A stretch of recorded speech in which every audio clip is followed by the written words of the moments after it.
Hi, Jared. Hi, Alicia. Welcome, everyone, to Vibrations and Manifestations. Today we're doing a pretty fascinating deep dive. We're looking into consciousness, eternal beingness, and how quantum science might maybe connect with some of these ideas. Right, we're exploring that whole non-physical side of things, the idea that maybe we're, well, more than just this physical body. Exactly. We'll look at some spiritual perspectives, specifically Abraham Hicks, on our eternal nature, and then see what modern physics is finding about reality itself, kind of seeing if they maybe overlap a bit. Okay, sounds good. This time our deep dive is hitting something pretty close to home for me. Yeah. Yeah, it's coming up on the anniversary of my dad's passing. And, even after a few years, the feelings, they still come in waves. Sometimes it's just this quiet ache. Other times, bam, a memory hits hard. I understand. And it just gets me thinking, about what it really means for us to be eternal beings. Because his physical presence, that's gone. But then there are these moments, like fleeting senses, where it feels like he's still, well, here. A feeling of connection. Exactly. Not in a creepy way, just profound. Yeah. It brings up all these questions like, what happens when we're not in these bodies anymore? Where do the people we love go? Are we ever really, truly separate? Big questions. Really big. Right. So today we're diving into that. We'll explore what Abraham Hicks teaches about the non-physical realm. And maybe surprisingly, we'll connect it to ideas from quantum physics that kind of seem to hint at this deep interconnectedness. Fascinating connection there. Yeah. So if you ever felt that pang of missing someone or just wondered what's beyond this physical life, this one's for you. Because maybe, just maybe, we're not alone. Never really alone. Thank you for sharing that, Alicia. Mm-hmm. Well, it's something I think a lot of people feel deep down, that loss, that longing, but also those little glimmers, those whispers of connection you mentioned. Mm-hmm. And you're right, Abraham Hicks offers a really comforting perspective here. The idea that our true self, our essence, it is eternal. And the non-physical isn't some faraway place, but a vibrant, loving reality we're all still part of. Still connected to. Exactly. Abraham actually teaches that this non-physical part of us is always expanding, always radiating love. So in this deep dive, we'll get into that eternal nature. Think about why we even choose physical bodies. The big why. The big why. Yeah. And what that transition back might be like. And then we'll put on our quantum spectacles and see how some physics principles might just line up with all this. Okay, sounds good. Where do we start with Abraham's view on being eternal? Well, the core idea is that we aren't just these finite blips. We're eternal consciousness, like no real beginning, no actual end, just constant becoming, unfolding. Constant becoming, I like that. So this life. It's seen as a chosen adventure, something we deliberately opted into for the sheer joy of expansion, of experience. Expansion through, what was it? Focus, variety. And contrast. Yeah. Contrast is huge, is how we define what we want, how we grow. It pushes that expansion. Right. For the contrast, the learning, the sheer joy of focusing energy into form. Okay, so if life is this adventure, what about the end? Abraham uses that term, croaking. It sounds a bit blunt. It does sound a bit jarring at first, maybe. But the intention behind it is gentleness. It's meant to signify simply releasing resistance. Releasing resistance. Yeah, all the stuff we hold on to here, the Yeah. worries, the fears, the physical limitations, they just fall away. And we naturally, effortlessly return to our core state. Mm-hmm. Pure positive energy. Ah, okay. So it's not like a harsh ending. Not at all. They frame that not as an ending, but as a return to our basic state, non-physical, pure positive energy. So not dying in the way we usually think. No, exactly. They have a great quote. You don't really die. You just change your state of focus. It's just shifting where your awareness is. A shift in focus. Yeah. It takes away so much fear. It's a perspective shift, not an ending. So what are the big comfort takeaways from that, besides the obvious, huge one? Well, one is that you literally can't get life wrong. It's all experience, all contributing to that becoming. The pressure's kind of off, you know? Yeah, that's relieving. And for anyone missing someone, the comfort is immense.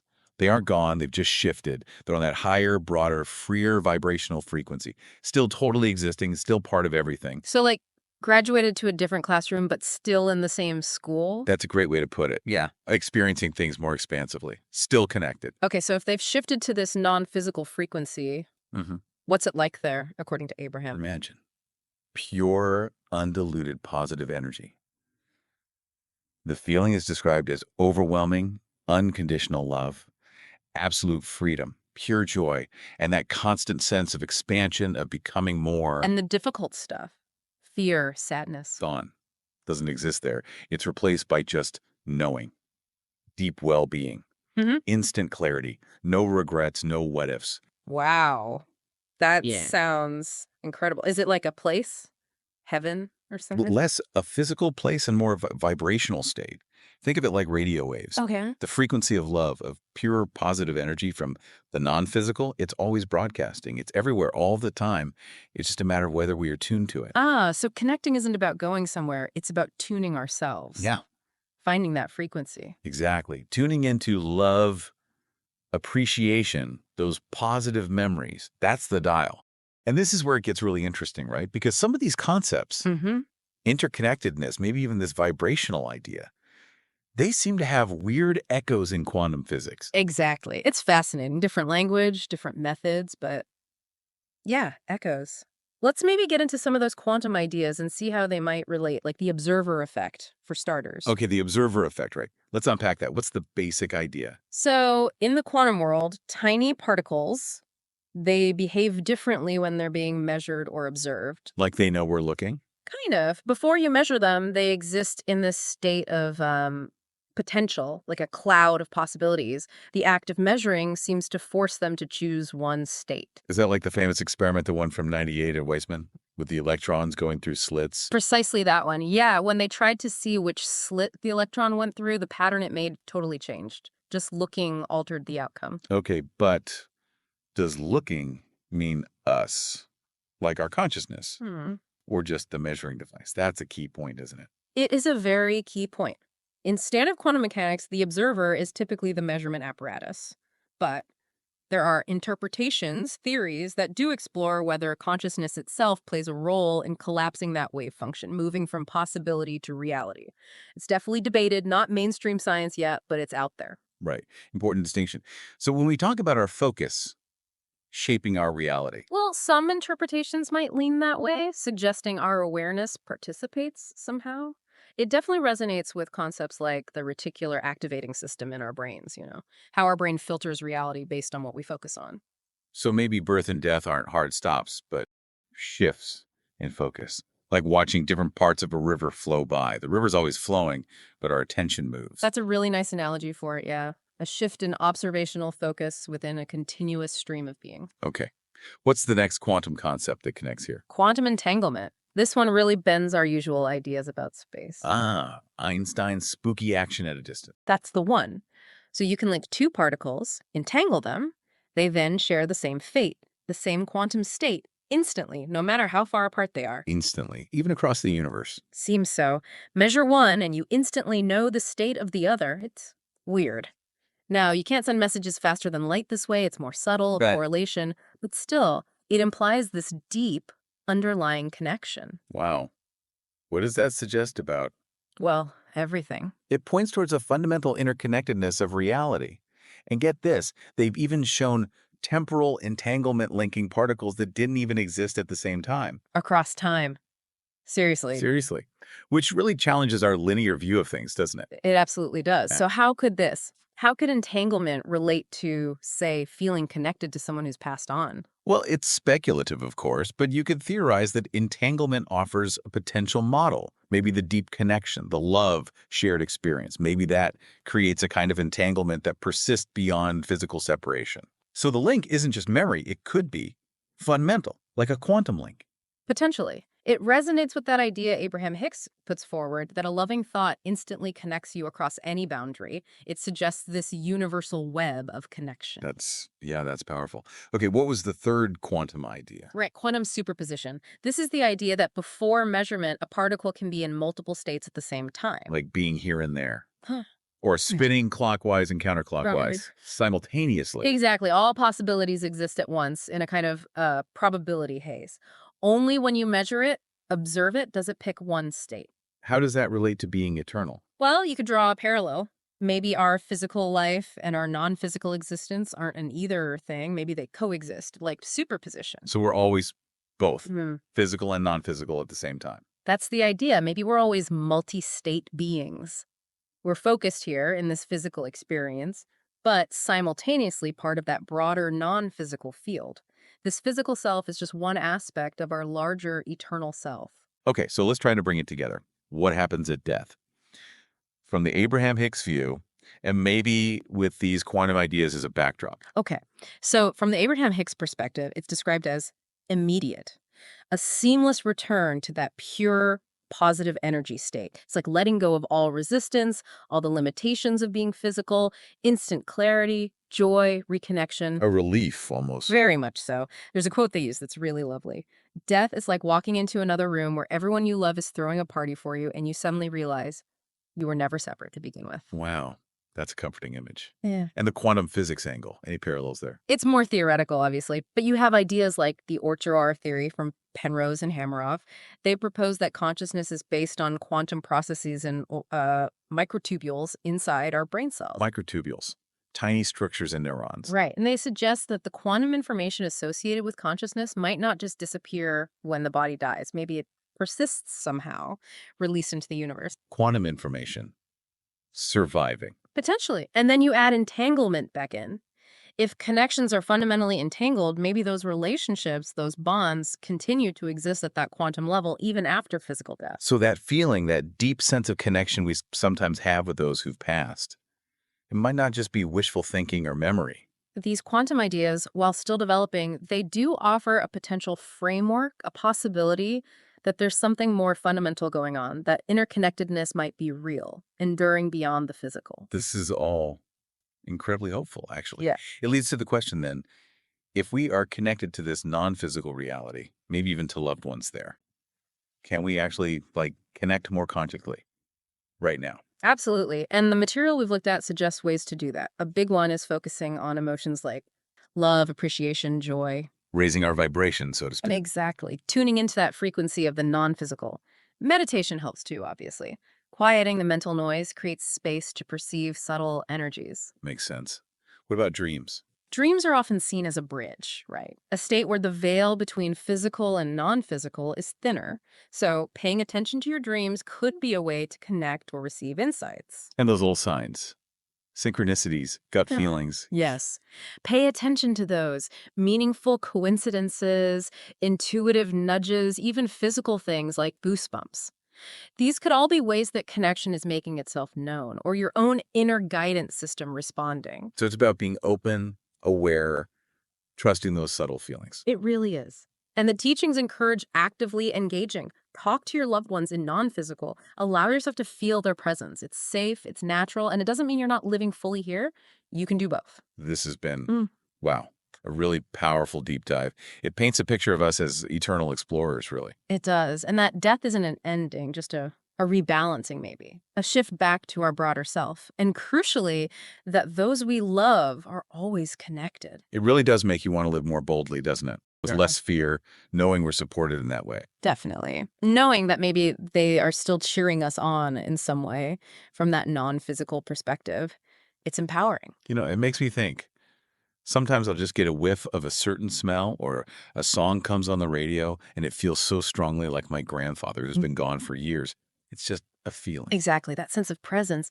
And for anyone listening, anyone dealing with loss or thinking about these things, remember that love, the energy of love, isn't bound by physicality. It's eternal. Those connections are real and they last. And maybe the most important thing, let yourself feel your loved ones. Talk to them. Feel their love. It's okay. They're still part of your journey, just in a different way. Live your life fully, knowing that. This has been, wow, really illuminating. Comforting, too. It puts a whole different spin on things. It reminds us we're eternal, fundamentally beings of love and joy, always expanding. And that death isn't some awful final thing, but more like a rebalancing. A beautiful, gentle shift. And knowing that, maybe we can all live a bit more boldly, more joyfully, knowing we're supported, always. That feels like a good place to pause and just feel that. Let's do a short visualization together. If you're comfortable, just gently close your eyes. Take a nice, slow, deep breath in. Yeah. And just let it all go as you breathe out. Imagine yourself surrounded by a warm, loving light. Feel it all around you. This light holds all the love you've ever known, from people here with you now and from those in the non-physical. Feel that love holding you, supporting you completely. Know deep down that you are always safe, always supported, always loved. Eternally. Take one more deep breath in, and as you exhale, let go of any tension, any resistance. Just rest in this feeling of peace and connection for a moment. Feel that deep well-being that is your natural state. Just take a breath. Yeah, just breathe. And allow yourself to feel the love that is around you, the love that's always been there. And just know, you are so deeply loved by this world, by whatever lies beyond, by the source you came from. Take a nice, slow, deep breath in. And let it go. Really gently. Now picture someone you love. See their face in your mind. Maybe see them smiling at you. Feel the love from them, just washing over you, warm, comforting. Like a gentle hug. I don't need to do anything, just be present. Their love is eternal. And your love for them, that's eternal too. You are connected, always, in ways that go beyond the physical world. Whenever you feel ready, you can gently open your eyes again, but carry that feeling of connection with you. Just remember, you are an eternal being. You're here, joyously creating, expanding. Death isn't the end. It's just a soft exhale into more love than you ever imagined. Thank you so much for exploring all this with us today. Remember that love truly is the constant thread. You are eternal. You are loved. And you're never, ever truly alone. And don't dismiss the small things. Those little signs, synchronicity, seeing a particular bird, finding a random object, a song playing at just the right moment, or even just a subtle intuitive nudge or goosebump. Goosebumps. I get those sometimes when I think about them. Abraham calls that kind of thing your vibrational guidance system kicking in. It's like little winks from the universe or from them saying, we're here, connection's open. So, practically speaking, what can people do if they want to feel that connection more? Talk to them. Seriously. Out loud or in your head. Say their name, share what's going on with you, ask for guidance if you like. And allow yourself to feel it, even if it seems weird. Yes. Allow yourself to feel their presence. Trust those feelings, those moments of warmth or knowing. Don't brush them off. Know that their love hasn't gone anywhere. It's just expressed differently now. They want you to be happy, to live your life with joy. That's often the best way to honor them. Knowing they're cheering you on from that broader, loving perspective. It's safe to feel them and keep living. It really changes the perspective on grief, doesn't it? Less about an ending, more about a change in the form of the relationship. Beautifully put, a shift, not a severing. Yeah. So as we wrap up this deep dive, maybe the core thing to hold on to is that we are these eternal beings. We're on this continuous journey of exploration, love, joy. Even the contrast helps us expand. And death isn't the scary final chapter. It's more like a gentle exhale, a rebalancing. Exactly. A beautiful rebalancing into more love. So maybe we can live a bit more boldly, laugh a bit louder, love a bit harder, knowing we're deeply connected and supported. Always. By everyone we love here and beyond. Yeah. As Abraham says, you are an eternal being, joyously creating and expanding. Death is not the end. It is simply a soft exhale into more love than you ever imagined. That's lovely. Maybe bring a little of that feeling with you. Thank you for going there with us today. It feels important. Thank you. It's profound stuff to explore. Hmm. Just remember the love is real. It never ends. And neither do you. Until next time.